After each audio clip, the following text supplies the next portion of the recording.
ఈ యొక్క భారత్ వికసిత్ భారత్ ఏదైతే దేశవ్యాప్తంగా 9 సంవత్సరాల నుంచి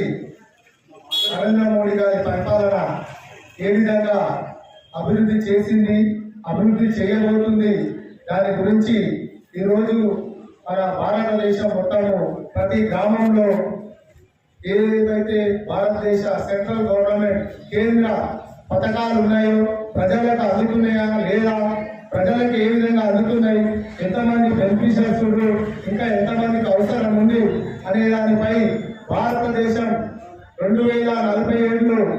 ప్రపంచంలో అగ్రస్థానంలో నిలవడానికి మన ప్రియతమ ప్రధాని నరేంద్ర మోడీ గారు ఏదైతే కృషి చేస్తున్నారో ఆ కృషిలో భాగంగా ఈ రోజు మన గట్కేసర్ మున్సిపల్ లో వికసిత్ భారత సంకల్ప యాత్ర ఈ రోజు ఇక్కడ ఏర్పాటు చేయడం జరిగింది. దాంట్లో పాల్గొని